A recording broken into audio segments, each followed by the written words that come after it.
नमस्ते, welcome students. आज हम डिस्कस करेंगे जर्मनी का एकीकरण। स्टूडेंट्स, 18वीं शताब्दी के अंतिम उत्तरार्ध की सर्वाधिक महत्वपूर्ण अवधारणा जिसने कि जन्म लिया वो थी राष्ट्रीयता की भावना। इसी राष्ट्रीयता की भावना के चलते हुए 19वीं शताब्दी में यूरोप में जर्मनी और इटली के रूप में शक्तिशाली राज्यों का उदय हुआ। और इसी क्रम में आज हम सबसे पहले डिस्कस करेंगे जर्मनी का एकीकरण।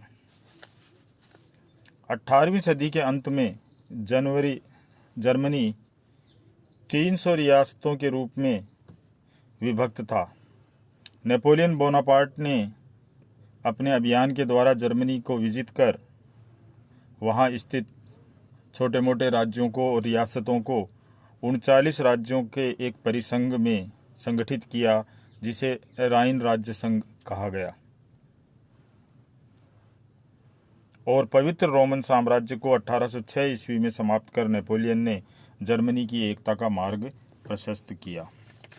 1815 ईस्वी में जबकि यूरोप की विभिन्न शक्तियों ने संगठित होकर के नेपोलियन को परास्त किया और उसके बाद हुई वियना कांग्रेस द्वारा जर्मनी में 39 राज्यों के एक शिथिल परिसंघ का निर्माण किया।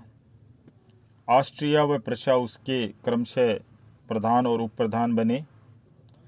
होलिस्टीन पर डेनमार्क, लग्जमबर्ग पर नीदरलैंड तथा हैनोवर पर ब्रिटिश अधिकार मान्य किया गया। इस परिसंघ की एक राष्ट्रीय सभा थी जिसे फेडरल डाइट कहते थे और इस पर ऑस्ट्रिया का प्रभुत्व था। तो ये जर्मनी के एकीकरण के जो प्रयास हुए उनके पूर्व की एक व्यवस्था थी, जिसमें ऑस्ट्रिया ने अपनी प्रसिद्ध प्रतिक्रियावादी नीति का पालन करते हुए जर्मनी में एक ऐसे परिसंघ का निर्माण किया कि यूरोप की भिन्न भिन्न शक्तियों का वहाँ पर वेस्टेड इंटरेस्ट रहे और चाह करके भी जर्मनी का एकीकरण संभव ना हो पाए। तो आइए संयुक्त जर्मनी के विकास के मार्ग में जो बाधाएं थी उनको हम डिस्कस करें। प्रोफेसर लिप्सन के अनुसार निम्नलिखित कारणों को जर्मनी के विकास में बाधक माना जा सकता है। पहला है राष्ट्रीय थकान। नेपोलियन के पतन के पश्चात देश की विभिन्न शक्तियां युद्ध की क्षतिपूर्ति करने तथा अपनी आर्थिक अवस्था को पुनः निर्मित करने में लगी हुई थी। दूसरा है राजनीतिक विषमताएं। इटली में भिन्न भिन्न राजनीतिक विचारधाराओं के लोग थे, जिनके कारण कि उनमें एकता उत्पन्न होना संभव नहीं था। उनमें कुछ लोग चाहते थे कि ऑस्ट्रिया को अलग कर दिया जाए और प्रशा के नेतृत्व में जर्मनी का एकीकरण हो। कुछ प्रतिक्रियावादी सामंत थे जो चाहते थे कि हैब्सबर्ग राजवंश के अधीन जर्मन साम्राज्य की स्थापना हो। फिर कुछ गणतंत्रवादी लोग थे जो जर्मनी में एकीकृत जर्मनी में गणतंत्र की स्थापना चाहते थे। और चौथे नंबर पर जर्मनी में समान रूप से राष्ट्रीय जागृति उत्पन्न नहीं हुई थी। केवल शिक्षित और उच्च कुल के लोग ही राष्ट्रीयता की भावना से ओतप्रोत थे। प्रतिक्रियावादी शासन। ऑस्ट्रिया का चांसलर मेटरनिक जर्मनी में राष्ट्रीयता का दमन करता था। 1848 ईस्वी तक मेटरनिक के प्रभाव के कारण जर्मनी में प्रगतिशील विचारों को विकसित होने का अवसर ही नहीं मिला।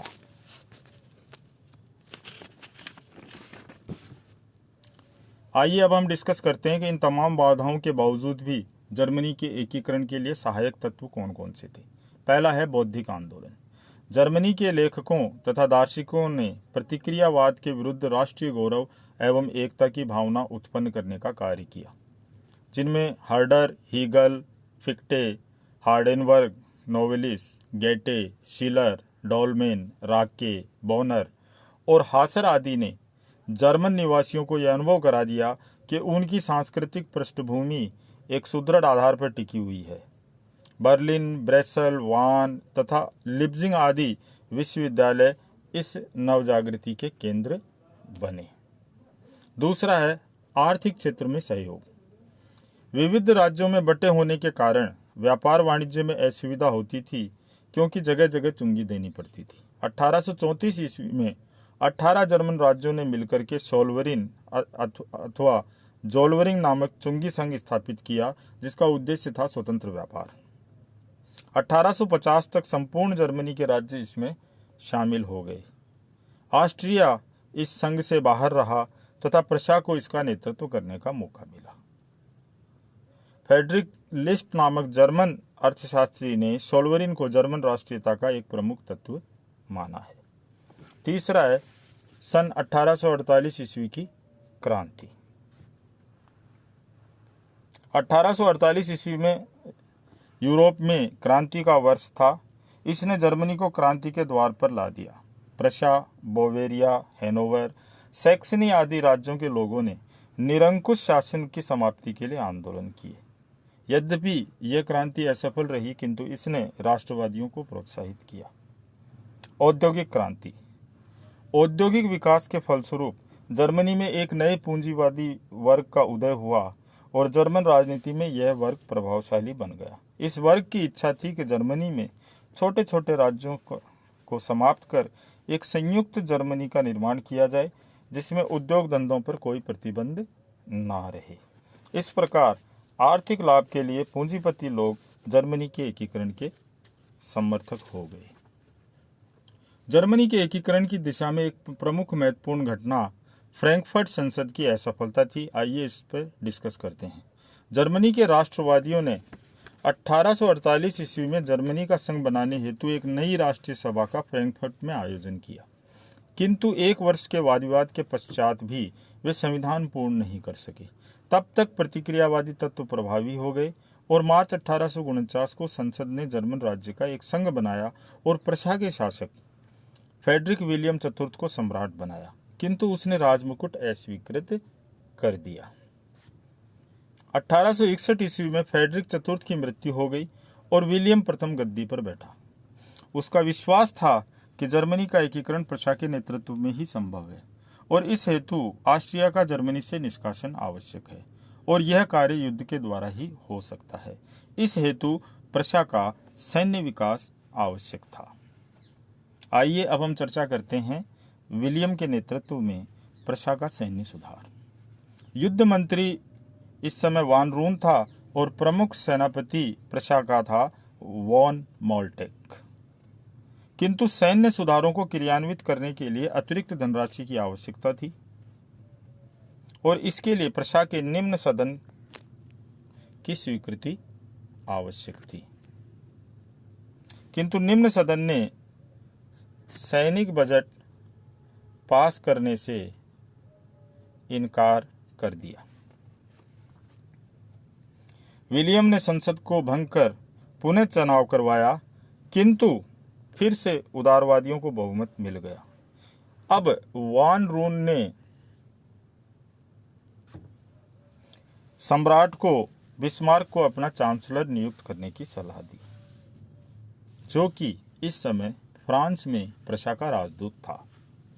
आइए अब हम डिस्कस करते हैं बिस्मार्क के जर्मनी के एकीकरण में योगदान और बिस्मार्क की पृष्ठभूमि के बारे में। Otto Eduard Leopold von Bismarck का जन्म 1 अप्रैल 1815 को ब्रेडेनबर्ग के एक कुलीन परिवार में हुआ था।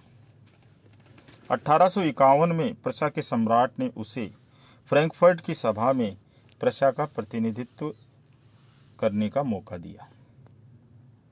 वहां वह 8 वर्षों तक रहा।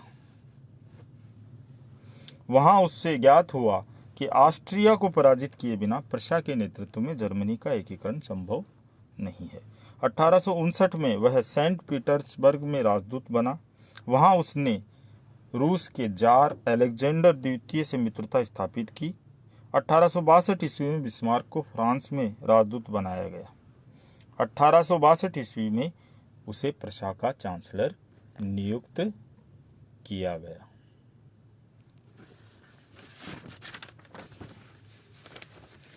बिस्मार्क की सुप्रसिद्ध रक्त और लौह की नीति blood and iron, policy of blood and iron.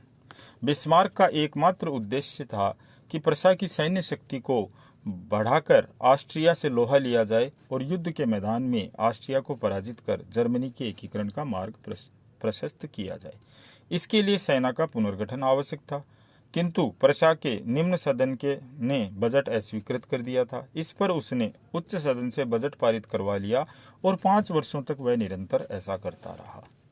उसका प्रसिद्ध कथन था, आज की समस्याएं भाषणों एवं प्रस्तावों से नहीं सुलझाई जाएंगी, अपितु उनको सुलझाने के लिए रक्त और लौह की नीति की आवश्यकता है। बिस्मार्क का उद्देश्य तथा कार्यक्रम। बिस्मार्क एक ऐसी अंतर्राष्ट्रीय स्थिति उत्पन्न करना चाहता था कि जब ऑस्ट्रिया के साथ प्रशा का युद्ध हो तो उसका कोई पड़ोसी राष्ट्र ऑस्ट्रिया का मित्र ना रहे। उसके लिए उसने निम्नलिखित प्रयास किए। सबसे पहले 1863 ईस्वी में पोलैंड में रूस के विरुद्ध विद्रोह हुआ तो बिस्मार्क ने रूस का समर्थन किया। उसने प्रशा तथा पोलैंड की सीमाओं पर अपनी सेना तैनात कर दी ताकि क्रांतिकारी लोग पोलैंड से भाग न सकें। इस घटना से प्रशा और रूस के मध्य मित्रता सुदृढ़ हुई। दूसरा, बिस्मार्क ने नेपोलियन तृतीय को इस बात के लिए सहमत किया कि यदि फ्रांस ऑस्ट्रिया को जर्मनी से बाहर निकालने में प्रशा की मदद करता है तो उसे राइन के प्रदेश सौंप दिए जाएंगे। तीसरा, बिस्मार्क ने पिडमोंट के कावूर को इस बात के लिए सहमत किया कि यदि वह इटली ऑस्ट्रिया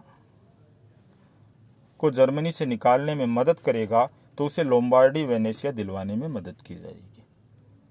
इस प्रकार अपनी विदेश नीति को सफल बनाने के लिए और जर्मनी के एकीकरण के लिए बिस्मार्क के नेतृत्व में प्रशा ने 3 युद्ध किए। पहला डेनमार्क के साथ 1864 ईस्वी में, दूसरा ऑस्ट्रिया के साथ 1866 ईस्वी में तथा तीसरा फ्रांस के साथ 1870 ईस्वी में। सबसे पहले स्लेस्विंग होल्स्टीन की समस्या और डेनमार्क से युद्ध। स्लेस्विंग और होल्स्टीन की ये दोनों डचियां डेनमार्क तथा जर्मनी के बीच स्थित थी। होल्स्टीन में जर्मन जाति के लोग थे, परंतु स्लेस्विंग में जर्मन तथा डेन प्रजाति की संख्या बराबर थी। होल्स्टीन की डची डेनमार्क द्वारा शासित होने के साथ साथ जर्मन परिसंघ की सदस्य भी थी। 15वीं सदी की एक राजाज्ञा द्वारा दोनों को एक ही प्रदेश समझा गया। एक पूर्व संधि के अनुसार ऑगस्टनबर्ग का ड्यूक भी इन दोनों प्रदेशों पर अपना अधिकार बताता था और दोनों का संबंध डेनमार्क से नहीं बल्कि डेनमार्क के राजा के साथ था। 1852 ईस्वी की लंदन की संधि द्वारा दोनों डचियों पर डेनमार्क का शासन मान लिया गया, किंतु डचियों को डेनमार्क में न मिलाने की बात भी कही गई। 1863 ईस्वी में डेनमार्क के फ्रेडरिक 7 की मृत्यु के बाद प्रिंस क्रिश्चियन को डेनमार्क का राजा बनाया गया। उसने एक नवीन संविधान द्वारा स्लेस्विंग को डेनमार्क में मिला लिया। फरवरी 1864 में ऑस्ट्रिया तथा प्रशा ने डेनमार्क के विरुद्ध युद्ध छेड़ दिया और अक्टूबर में उसे पराजित कर दिया और इसके पश्चात होता है गेस्टाइन का समझौता। 14 अगस्त 1865 ईस्वी को गेस्टाइन के समझौते के द्वारा होल्स्टीन पर प्रशा का अधिकार मान लिया गया। कील बंदरगाह पर ऑस्ट्रिया और प्रशा का संयुक्त अधिकार माना गया। लक्जमबर्ग प्रशा ने खरीद लिया। दूसरा चरण है ऑस्ट्रिया व प्रशा का युद्ध। गेस्टाइन समझौते के बाद दोनों देशों के मध्य संबंध बिगड़ गए और युद्ध प्रारंभ हो गया। बिस्मार्क ने कूटनीति के द्वारा ऑस्ट्रिया को मित्रविहीन बनाने के लिए निम्नलिखित कार्य किए। पहला, पोलैंड के मामले में रूस का समर्थन कर बिस्मार्क ने रूस से आश्वासन प्राप्त कर लिया कि ऑस्ट्रिया प्रशा के युद्ध में रूस तटस्थ रहेगा। दूसरा, 1865 ईस्वी में बिस्मार्क ने बियरिज नामक स्थान पर नेपोलियन तृतीय से विचार विमर्श किया और नेपोलियन को विश्वास था कि युद्ध में उसे पंच फैसला करने का अवसर मिलेगा और उसकी प्रतिष्ठा बढ़ेगी। साथ ही बिस्मार्क ने उसे राइन प्रदेश दिलाने की आशा भी व्यक्त की। अप्रैल 1866 में इटली से समझौता किया कि इटली प्रशा को सैनिक सहायता देगा, बदले में वेनेशिया मिल जाएगा। और चौथा, इंग्लैंड इस समय यूरोपीय समस्याओं में पड़ना नहीं चाहता था और वह एक प्रकार से तटस्थ था। ऑस्ट्रिया और प्रशा का यह युद्ध केवल 7 सप्ताह तक चला, इसलिए इसे 7 सप्ताह का युद्ध कहा जाता है। 16 जून से 3 जुलाई 1866 ईस्वी के मध्य चल करके ये युद्ध समाप्त हुआ। 3 जुलाई को सेडोवा के युद्ध में ऑस्ट्रिया की निर्णायक पराजय हुई। निकोल्सबर्ग की अस्थायी संधि के पश्चात 23 अगस्त 1866 ईस्वी को प्राग की संधि हुई, जिसकी प्रमुख शर्तें निम्नानुसार थी।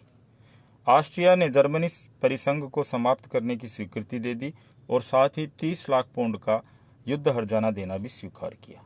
स्लेस्विंग, होल्स्टीन, हैनोवर, हेस कैसल, नासो, हेस डमस्टर्ड का उत्तरी भाग और फ्रैंकफर्ट नगर प्रशा को मिले। मेन नदी के उत्तर में विभिन्न राज्यों का एक संघ उत्तर जर्मन परिसंघ प्रशा के नेतृत्व में बना। चौथा, मेन नदी के दक्षिण में वादेक, वुंडरबर्ग और बवेरिया की स्वतंत्रता को मान्यता दी गई और वेनेशिया इटली को प्राप्त हुआ।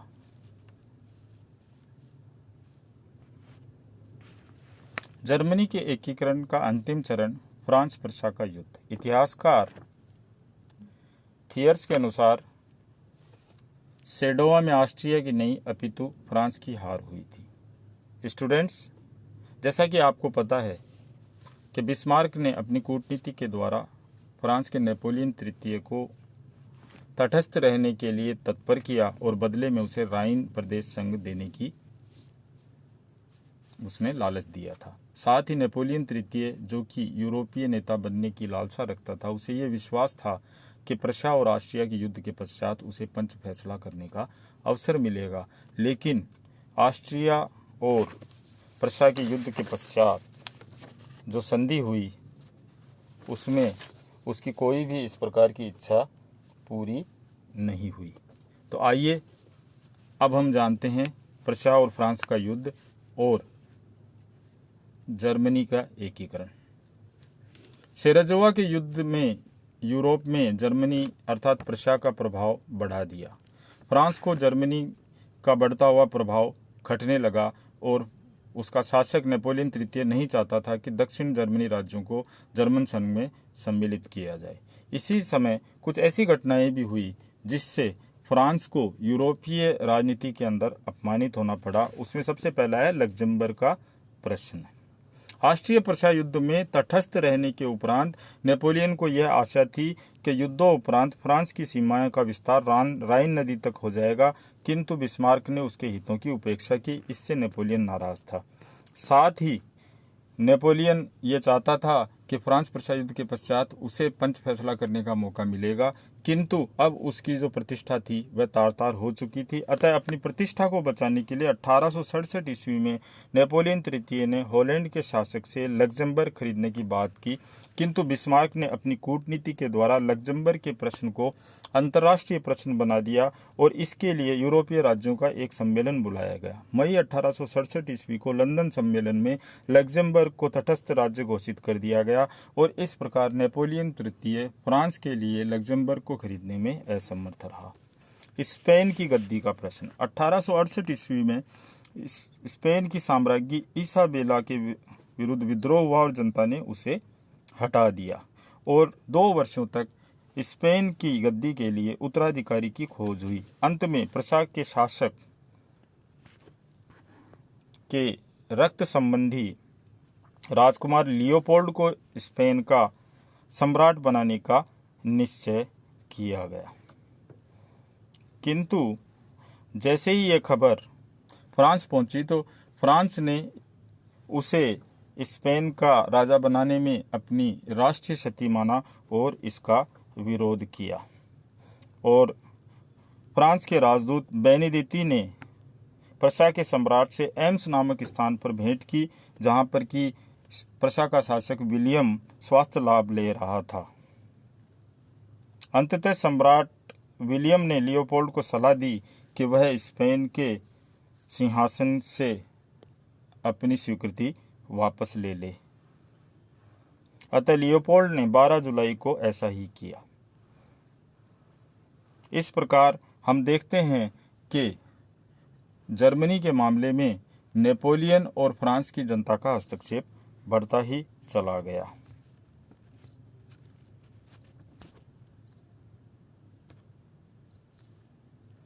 अपनी अंतर्राष्ट्रीय प्रतिष्ठा और फ्रांस में अपने विरुद्ध असंतोष को देखते हुए नेपोलियन ने अपने राजदूत को प्रशा के शासक के पास भेज करके इस बात की गारंटी ली कि भविष्य में भी स्पेन की राजनीति पर होहेंजोलर्न राजवंश का कोई भी व्यक्ति स्पेन का उत्तराधिकारी नहीं बनेगा।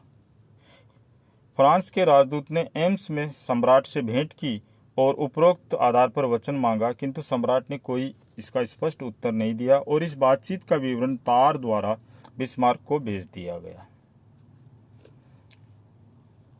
बिस्मार्क ने अपनी कूटनीति का परिचय देते हुए इस तार का एक संक्षिप्तीकरण इस प्रकार से अखबारों में समाचारों में प्रकाशित करवाया कि इतिहासकार कैटलबी का यह कथन तर्कसंगत लगता है कि पूरी इबारत मानो युद्ध की चुनौती के जवाब का निमंत्रण थी, किंतु संक्षिप्त इबारत मानो चुनौती के जवाब में तलवार का प्रयास थी।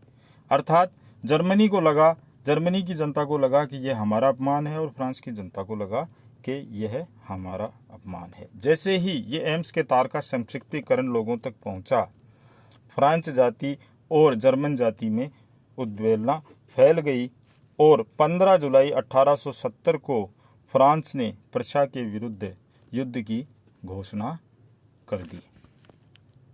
युद्ध में फ्रांस की पराजय हुई और नेपोलियन तृतीय बंदी बना लिया गया और 18 मई 1871 ईस्वी को फ्रांस और प्रशा के मध्य फ्रैंकफर्ट की संधि हुई। संधि के फलस्वरूप मेन, स्ट्रासबर्ग, अल्सास और लोरेन के प्रदेश जर्मनी को मिले और इस प्रकार जर्मनी का एकीकरण पूर्ण हुआ। धन्यवाद।